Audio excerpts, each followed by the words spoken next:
the book that you have today? I know you do some more stuff other than just this book. That's right, yeah. This is my book, Koan the Orangutan, Lost in the Rainforest. Every copy plants a tree in the rainforest, and I do work as an animal activist, public speaker. Of course, I've written this book, and fundraiser. That's awesome. What inspired you to write this book or get into animal activism and all that fun stuff? Well, when I was younger, I really liked orangutans. I visited a zoo pretty often, and I saw them, and I absolutely fell in love with them. So when I found out that they were critically endangered, I decided I need to do something to help them.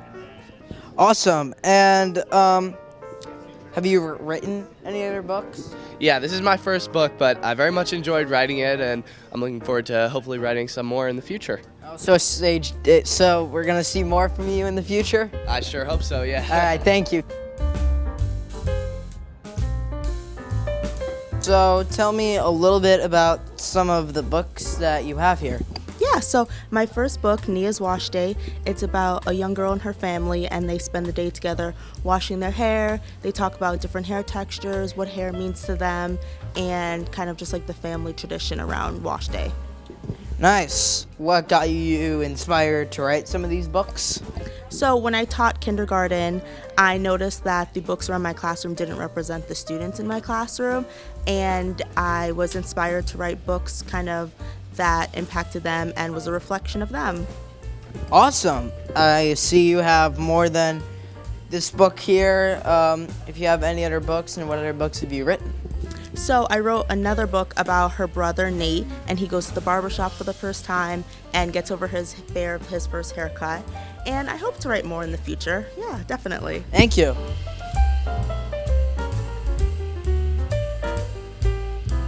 I know you said you write a series of children's books, but just tell me a little bit more about your books. Thank you. I've written them so that they can appeal to young audience. There's a lot of color and vivid characters, and it's based upon my granddaughter and her dog. The first book, they go up to a lake and they discover blueberry brambles and animals in the woods. The second book, they go along a country meadow, they go out along a path, they discover ducks and birds and people up in air balloons, musicians, and all sorts of fun along the way. And in the third book in the series, they go to Europe and they actually discover butterflies in many different countries and learn how to say the word butterfly in different languages. I know you talked about your grandchildren earlier, but what was your inspiration to write? Well, it was the fact that I was going to become a grandmother for the first time, and I actually started having a dream about the poem, and it just kept fleshing out. So it was very exciting.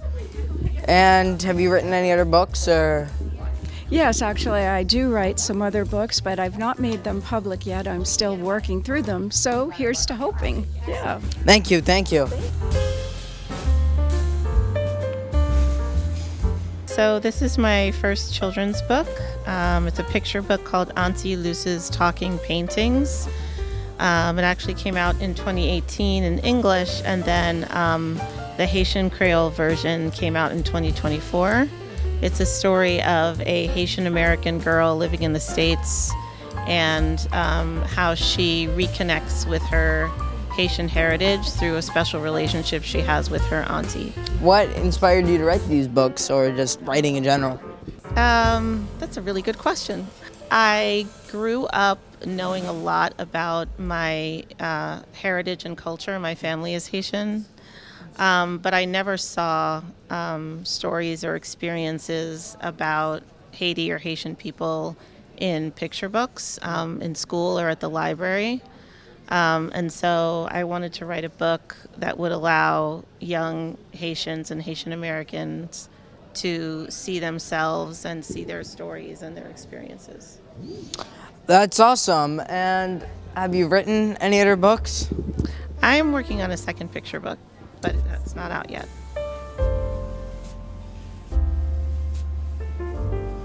I'm a multi-genre writer who began as a novelist. So I've got two of my novels. My most recent one is actually a true crime story about a struggle in Watertown as it changed from a industrial center to a bedroom community. And you're from Watertown? I'm from Watertown. They still smile when they see me. Um, But I also write poetry. I write essays. I taught for 40 years in Emerson College. oh wow, that's awesome. And in retirement, so far, total I've published 16 books, but just in retirement, 8 of them. So, as you said, you wrote 16 books. What are some of the other books that you have? Well, I've got my most recent book of poems, which are about parenting, lit mags, shofars, Shakespeare and culture. You can show that to the camera. Yes. Awesome. And what inspired you to write? Reading Reading. and feeling like I was a very strange and abnormal person until I discovered other people in print that were even more strange and abnormal.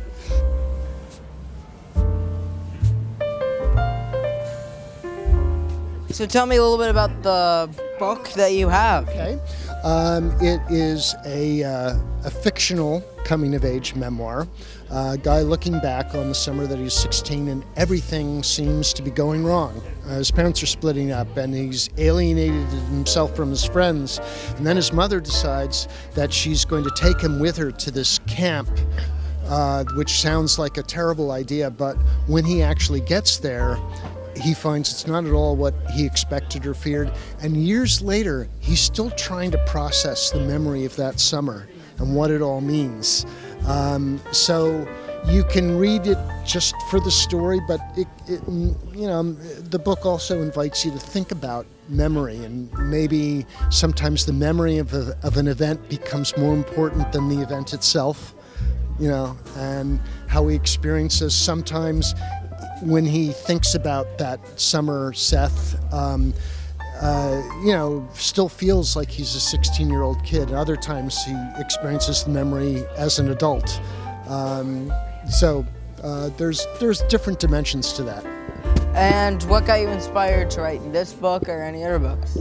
Well, this is the only one I've done so far. I've got 3 others that I'm still trying to work on. Who knows? We'll see. I literally was driving on the Mass Pike through the Berkshires, and I just had a flash of a couple of people having some kind of encounter in like a mountain scene, much like what I was seeing outside my windshield. And I just started thinking about, okay, well, who are these people and what are they doing in this place? And I just, as I kept driving and I, kept both my hands on the wheel and I was observing of all oncoming traffic, I just started putting together a scenario where this could all take place. And by the time I got to Framingham, I pretty much had everything kind of laid out so I could fill in the narrative. That meant, something like that.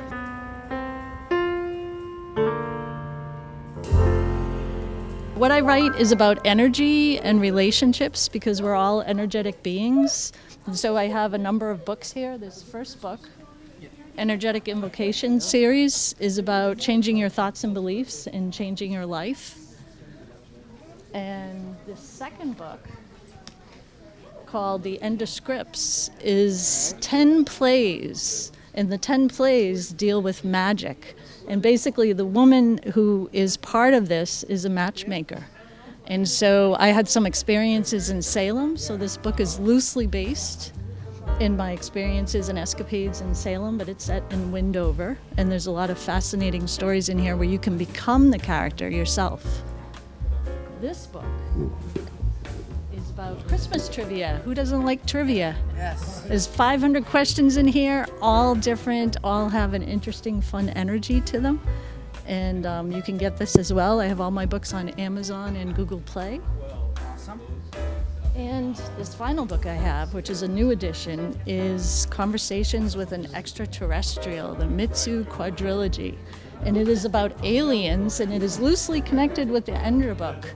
And this has a very interesting take on what aliens could possibly think of us. And so it's a fun, quick read. What inspired you to write? I've always been writing. I started writing as a kid. I wrote a lot of poems, and then I just started to write stories, and then I wanted to write about energy and life, and that's what I started to do. And soon I'm going to be coming out with a lot of new fiction.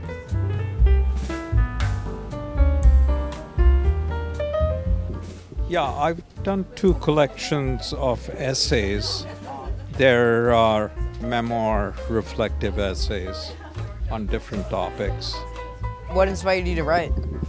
It gives me, it clears my head. I can work out issues, problems that I think about. And it's also a way to confront some difficult issues by writing.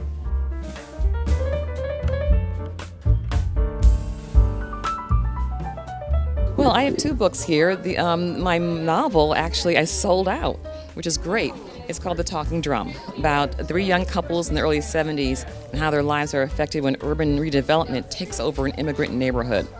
So it has a lot of history in it, a lot of what was going on in the early 70s, a lot of civil rights and protesting and those kinds of things. So it's a nice historical read. This one is Dancing Between the Raindrops. It's a story, a family story. It's a memoir, so it's real stories about my family and how I cared for Mom and Dad toward the end of their lives. Nice. And what inspired you to write? Well, my parents, as far as The Talking Drum is concerned, my parents were the inspiration because they owned and operated a business in the early 70s that is now, the neighborhood is now totally different. It's been redeveloped. And with this one, Dancing Between the Raindrops, Mom and Dad were toward the end of their lives. They were elderly and declining in health, and I was taking care of them. And as we all do, if we lose someone, somebody passes away, we start thinking about the good old days, or how it was like when they were in good health and we were all younger. And I capture those different stories of growing up in Bridgeport with Mom and Dad, raising me and my sister, and what it was like to take care of them toward the end. And I'm working on a 3rd book, a murder mystery taking place in the 1800s in Boston. And I've been working on this for years, so wish me luck that I can actually finish the thing.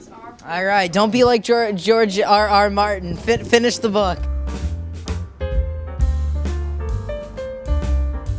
So I call myself an author of happy endings for traumatized queers. So I write books for queer people across genres. I write a little bit of everything, but usually it has some romance in there.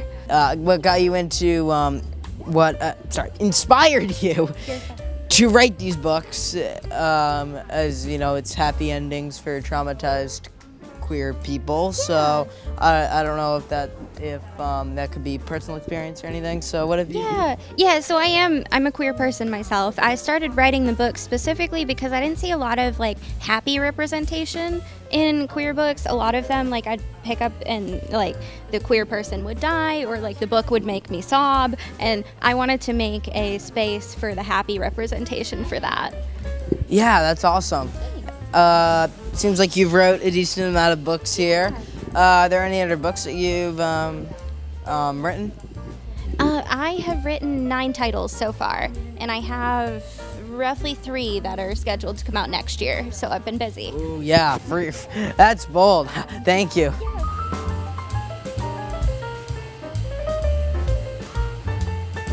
My name is James McNiff, and I live in Burlington. I'm retired, and I moved up to Burlington about 13 years ago to be near my grandkids who were standing on to the side. And then I also picked up doing writing when I retired, and it's kept me busy during the years. I started doing genealogy, people's ancestry, and if you look behind you, there's a picture. I did that picture, which is Mookie Betts, right there, and he's hugging somebody. That's my picture, because I was able to connect the 2 people together, and they hugged each other. Oh, nice. Yeah, isn't that a nice one? That is nice. That's special. What are some of the other books you've written? Oh, I've written this book. I've written about Winchester, actually, and it's the year 1900, where Irish maids lived, and it's a story about their lives and building up Winchester. And I've written another book that's about a famous poet of Ireland and 3 boxers who were all champions that are all buried in Massachusetts. Nice. Thank you. Yeah, sure. You're welcome, Carter.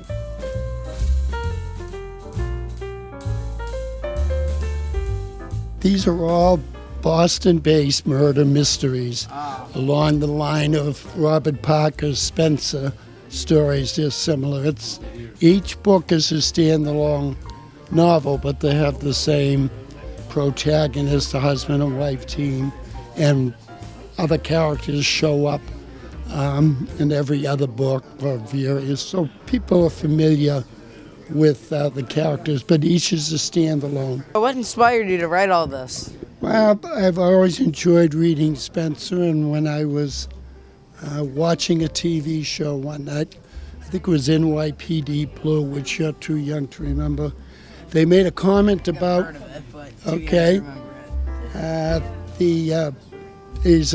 there was a story about two detectives were there, and they said, well, you know, every serial killer has a day job, and they blend into the community. And so I thought to myself, what if a serial killer's day job was being governor of Massachusetts?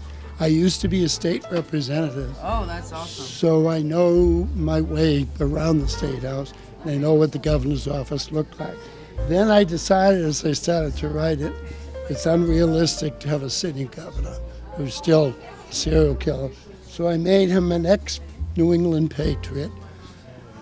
And while he was a patriot, that's when he was the serial killer. And now he's governor because of a knee injury. And this ex-state rep stumbles onto the fact that the governor may be a killer. Now the whole point of the book is how does he prove it, and how does he get the police to prove it.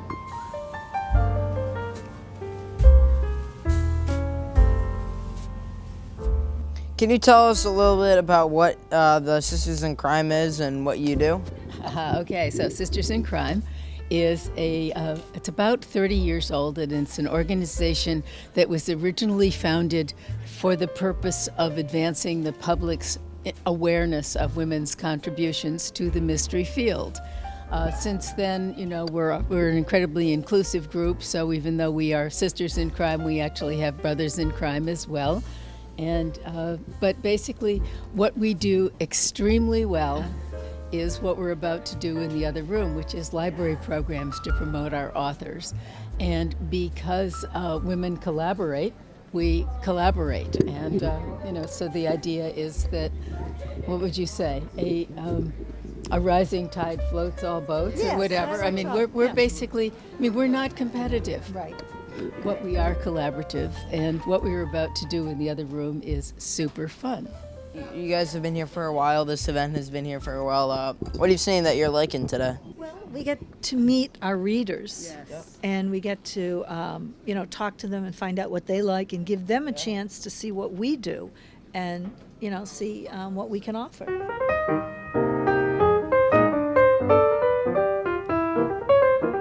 So, what's it take to bring this back? I know this was popular last year. Oh, sure, yeah. So this was popular last year. What makes this happen are the amazing authors who volunteer to come out today. Because if we don't have local authors for a local author festival, we have nothing. There's a lot of coordination. We asked the authors like which floor they want to sit on, you know, what kind of space they needed, what kind of books they wrote, because we wanted to make sure we had something for everyone, fiction, nonfiction, teen, children, adults, something for everyone. So we kind of did a big survey for everybody just to make sure the people we invited here were a different group of people, so every person who walks in the door could find something they were interested in. How do you feel about the turnout today? I think it's amazing. I think it's great. Yeah, it's always nice when the public comes out. You never know during this busy time of the year if they will take the time, and they have, so that's great. And we have our big program coming up soon, so we're really excited for that too. Why do you think it's important to, you know, house these authors? Sure. So if the library doesn't support a local author, who will? You need to have the support because it's very hard to do anything nowadays because there's so many people and so many books out there. If we can support the people in our backyard, then we're doing our job as a library, one of our many jobs as a library.